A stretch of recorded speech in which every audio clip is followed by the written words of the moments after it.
sorry, from Poland we went to Vienna by train. The joint paid for us to come. My uncle couldn't pay for us, and the joint paid for us to come to Australia. And we were booked on Sitma Lines on a boat called Faircy. So the boat was coming to Melbourne from Genoa, and we went by train through Europe.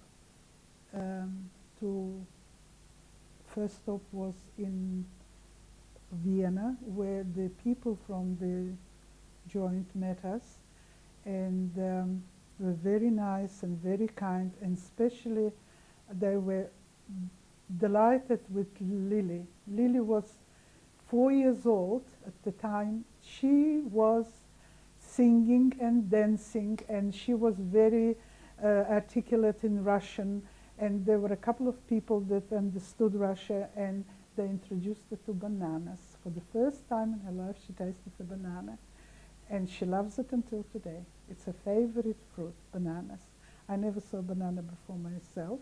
The people were very nice, and we spent a couple of days there. I think we were housed in a special accommodation that I had for transit people.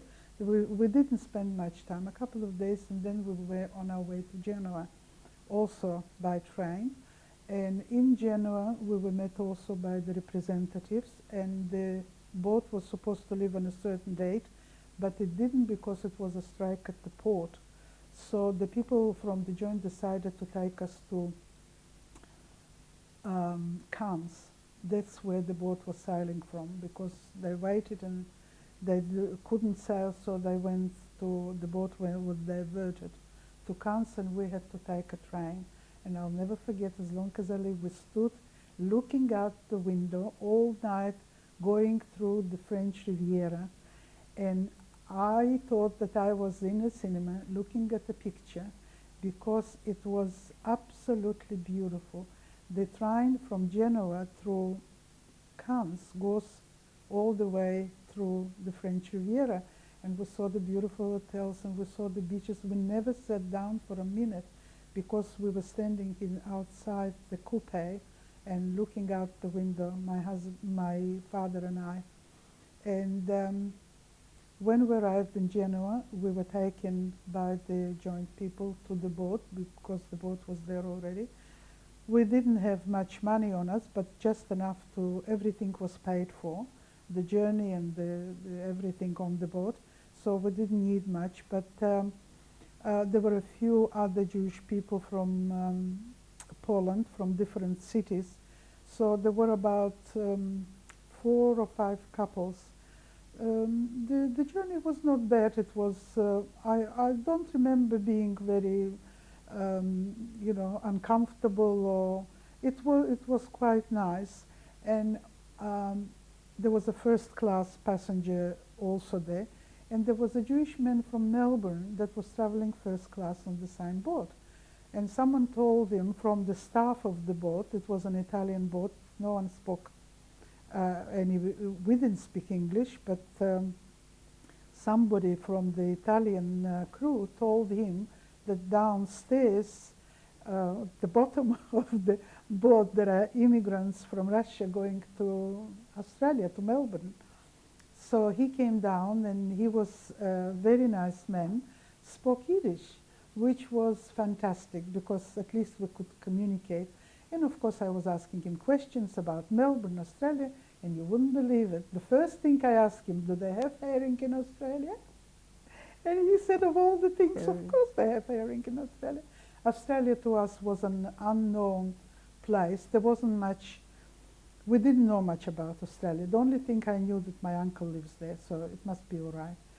And on the other hand, because of that we didn't know, it was a journey of hope. We were going to a free country, we were going to a nice place, somewhere that at least all the bad things and everything is past. And at my age of 26, it was a fantastic journey. It was difficult, we couldn't sort of mix with other passengers because we couldn't communicate.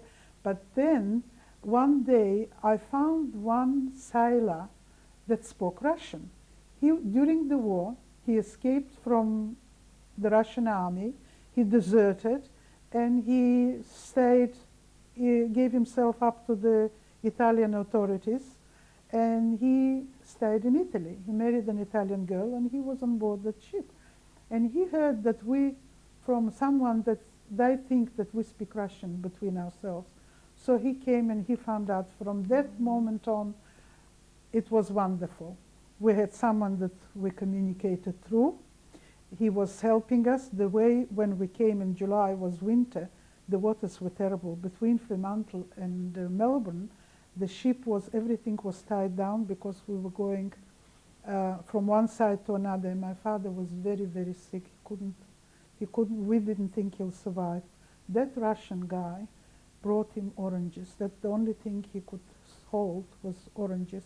And he brought him as many as he could get. And he was very nice to Lily wherever we stopped, in Alexandria, in another port, I remember. He always would go out and buy her a toy. So it was like you know, somebody looking over you. And it was more reassuring. You didn't feel so. And when we arrived, you know, the journey took a long time. It was 31 days exactly. We arrived on the 29th of July. Tomorrow will be 38 years. We stepped on the soil of Australia. And my uncle and auntie were meeting us. And it was very emotional for everybody. First of all, they didn't see each other since 1939, and that was 20 years. They were the only two survivors left in the family. Everybody else was gone. So we were very warmly greeted and taken in, and we really felt like we arrived. You know, this is the destiny. This is where we're meant to be. Lily was very welcome. They were a childless couple that adored children, longed for children, wanted children, never could have any. So I was a child, Lily was a child, I became a child again. It was somebody that was really nice to me. And we settled more or less with all the problems of refugees, without a language, without money, without anything. It didn't matter. I couldn't believe that Australia is a country that exists on this earth. That you can, people at that time in Australia in '59, it's not Australia of '97. I remember we used to leave the door open. We didn't lock the door. And I used to say to my uncle, why? He said, what for? Nobody's going to come in. You know, it was like a free, you can relax and live. And I went outside the house to have a look, wanted to see people, what the Australian people look like. And I went outside, I didn't see any people. I saw cars going in one another direction, and I couldn't understand. In Russia, only chauffeurs were driving cars. People were walking. So I came home and I asked my uncle, why is everyone a chauffeur here? What, there are no people? So he explained to me that people here, to walk, they need cars. The distances, it's such a big place, and they're so far apart that to commute between places, you need a car. And I could not comprehend, it took me a while to comprehend what it means, that means I can drive a car? How is that possible, you know? But it settled, you know, good things you get used to very quickly. It's the bad things that take you longer, but good things you get used to. Everything, the whole system was a different system to the one I was brought up. There, everything belonged to the government, and nothing belonged to me. So when I saw my uncle's house, and I saw the carpet, wall-to-wall carpet on the floor with the beautiful red roses, and the Queen Anne bedroom, and everything, I told him, I said, are you rich? Are you a millionaire or something? You know, what are you? And he said, no, I'm just a worker.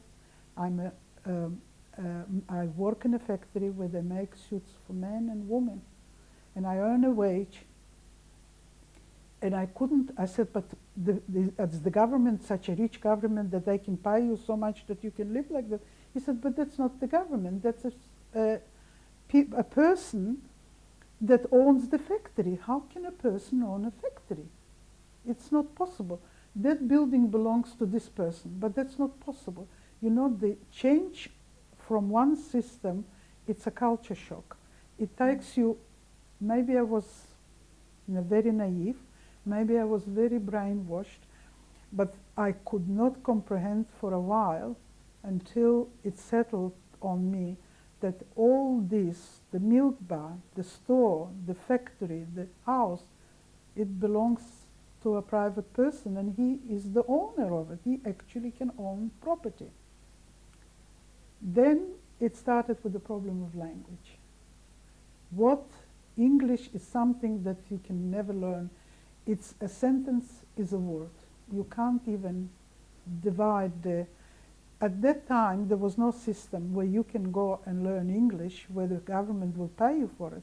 So the first thing you have to do is find a job to pay. My uncle and auntie could not support 3 people, an extra 3 people. They could do it for a while, but eventually we have to go and find our own way. So my father was easy because he had a profession. We didn't need the language. They found the factory that made shoes. They set him down at the machine, and he was sewing the last of the shoe. So, and the owner was a Jewish man, and there were a lot of Jewish people working, so he felt at home. And that was okay. With me, it was a different problem. I didn't speak the language, and in my profession, I need to use my language. And I didn't know any English. So somebody found a few Russian women that came here a long time ago, and they decided if there is a teacher that can teach piano in Russian, they will learn to play piano. They had families, they had children, but they wanted to learn to play the piano. So I had a few people, and they were mostly from the Lubavitcher group, because the Lubavitcher came originally from Russia. They escaped because of the religious persecutions. And after the war, they managed, although they were all Russians, they made Polish passports and Polish identities, and they came to wherever, to America, to Australia, and they were real Russian people, and they spoke Russian. So through these girls that wanted to learn to play the piano, what I have to say is my auntie and uncle bought me a piano. The first thing that they bought me is a piano for £100. I still have it, that piano. My husband wanted to buy a baby grand. I just said, I don't want anything. This is the piano I want. And this is the piano I have, and this is the piano I leave my children. And through them, I met Mr. Gurevich, which also Lubavitch, and he had a knitting factory. And he said, look, if you have to survive, then you could do worse than work in a knitting factory. So come to me and I'll teach you.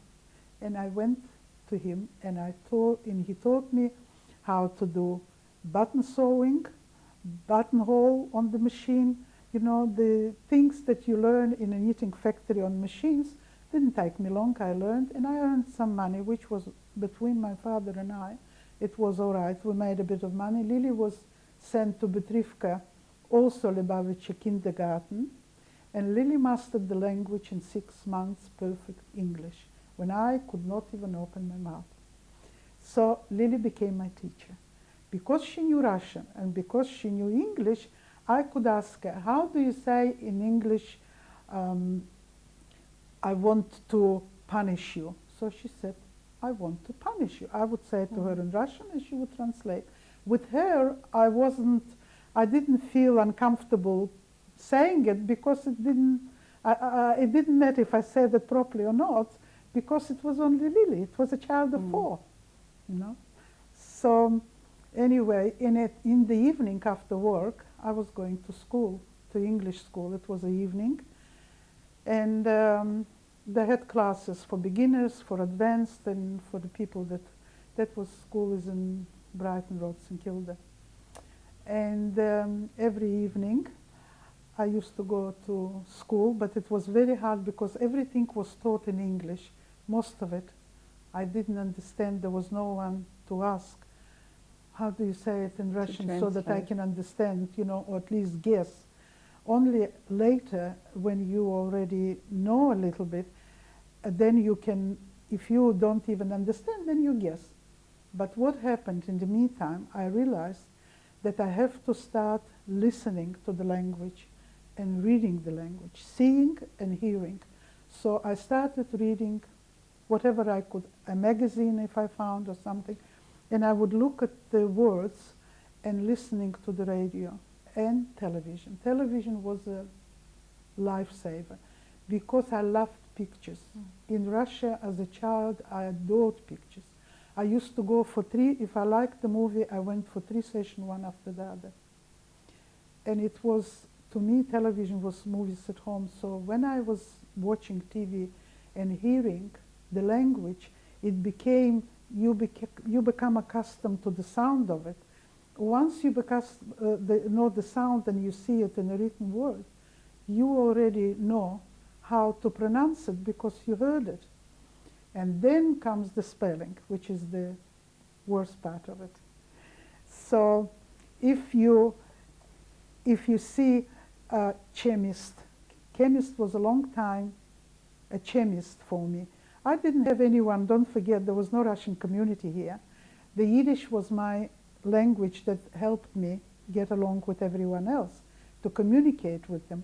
But there was no one to, my uncle and auntie were not English-speaking people. Where they worked, the owner and the people were all Jewish people. They did not need much English. Whatever she needed to buy, she was showing with a finger. So, and there was no Russian people that I could communicate with. That was the hardest part of overcoming. But I set my mind, there are 2 things that I have to do. I have to learn the language and I have to learn to drive. These are the 2 most important things, because otherwise, not only am I deaf and dumb, but I have no legs. This is the only way that people, and a lot of people, because my auntie and uncle were very friendly, very open house people. There used to come a lot of people that knew them from here, and there were a very big and vital community of Zhelachova in Melbourne, which I didn't know exist in the world. I didn't know anybody knew that Zhelachova was on the map. All of a sudden, when I come to Melbourne, there is a Zhelachova community. There is a president. Mr. Motelrot is the president of the Zhelachova community. My auntie and uncle, they all belong to the Zhelachova Landsmannschaft. Every year there is a ball where they get together and they collect money, and all of a sudden Zhelachov became real to me. It wasn't just a name. It wasn't just something that I thought, you know, was non-existent anymore. It did. It lived here in Melbourne. But at the same time, I was at a different age to all these people. I was a child of theirs. They were the equivalent to my mother and father. And I didn't have anybody, any young people to communicate with.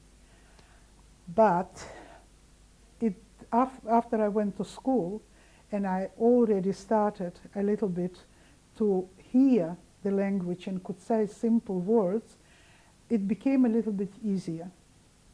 But what I set out to do is learn as much as I can the proper language, not the way my friends speak, you know, the language that I mean, but the real one. And what helped me is the musical ear, because sometimes people, I realize that they're not saying it because they don't want to say it, because they don't know how, they can't hear it.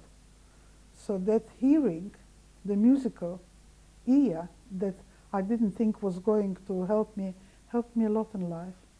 And it wasn't because I set out that I'm going to do it. It was just something that was probably, maybe somebody in my ancestry was musical or played an instrument or wanted to be in that, and I caught the gene. So that helped me a lot with the language. And then I got married. I met my husband, which he spoke Russian very well, and all my Christmases came at once when I met him. He was tall, dark, handsome, single, very articulate, spoke very well, and was everything you could dream of. He wasn't going to be caught, but I caught him anyway. He didn't intend to get married, but he got married. And he developed a wonderful relationship with my daughter, with Lily. For 24 years, Lily had no idea that I was not her father. He looked like my first husband, and there was something. The only thing is that my first husband was in uniform. He was an officer in the army, and this one wasn't. So Lily used to say, "Mom, remember when we were in Russia and Dad was in the army?" And I used to say yes, until someone stopped her in the street once and said, "You know what, Lily? I was at your mother's wedding here." And Lily said, "No, you were not. My mother was married in Russia." She said, "Oh no, Lilichka, your mother was married here."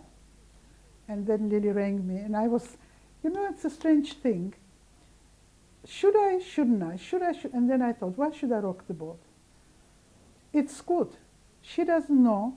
What she doesn't know won't hurt her. He is good to her. If he would be bad, maybe I had a reason and to explain to her why, but he wasn't. Your own father couldn't be better until today, Helen. So why should I know? So I said to myself, when she's 18, and then I said, when she's 21, and then when she gets married, but she didn't. So she rang me, she said, "Mom, can I meet you for lunch?" And I knew why. And I said, "Yes, of course, Lily," but I knew. And she asked me, and I said, "Yes." But Lily took it very well, I think the only one in this world that could be like that was Lily. She didn't disappoint me, she never did. She took it, she said, "Mom, he was so good to me. If I didn't feel, I didn't anything, it means that he was so good for me. Well, I don't want even to tell him because it would upset him." And we didn't for a long time. We didn't. I think it's only recently. And I used to test her if she knows something. I used to say, "Oh, your father is home." And she used to say, "Yes, Dad's home." I said, "Are you sure it's your dad?" Sort of in a sort of bravery showing. And she said, "Of course I'm sure it's my dad. What, aren't you?" In that sense already. And she said, "I'm so grateful to him because my own father couldn't have been better to me. So what is the problem?" So I didn't know. So I had less problems to think about. It doesn't matter, Mom. You made the good choice. You made the right choice. So it doesn't matter. And for that, I'm very grateful to her that she was such a mensch, that she didn't throw a tantrum. She wasn't particularly interested in her own father. I told her what the story was and everything. She said, "He sounds to me more like a biological father than anything else, because actually he didn't take much part in my life and upbringing. It was Dad that was clothing me and teaching me and giving me an education and buying a car and buying an apartment and everything. He did." Which is a very sensible attitude. And I thank God that Lily is so sensible. I thank God. Thanks to Lily, I'm doing this interview too. If it wouldn't be for Lily, I wouldn't. I thought I owe her that much. If she wants it that badly, I should do it for her. She deserves it. You then had another daughter. Yes, and I have a grandchild. Tell us about her. Her name is Shoshana.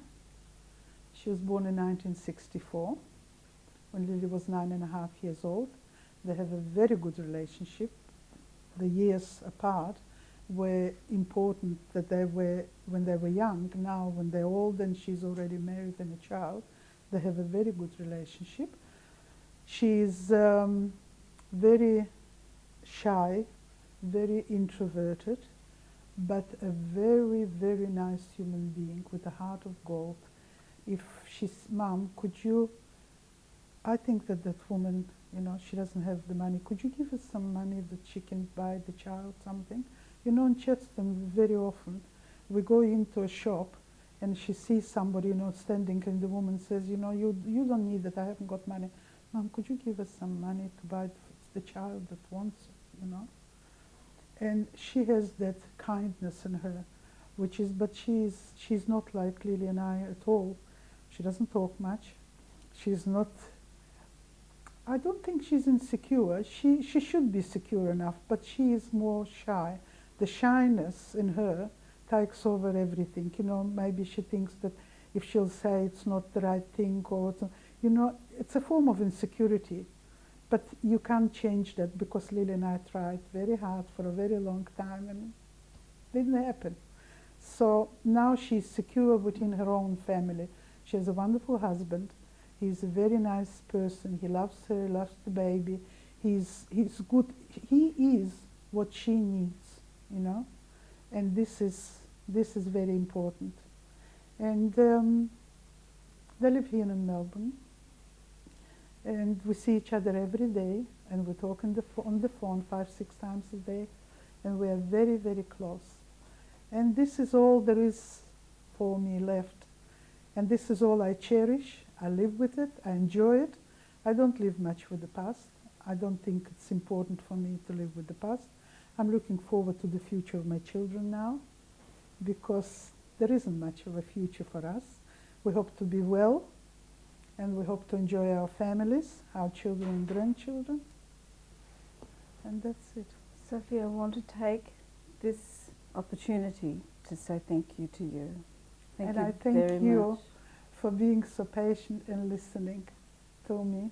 And it was a pleasure to do it. Thank you, Helen. It was a pleasure meeting you as well. I've enjoyed every minute. Thank you. Thank you.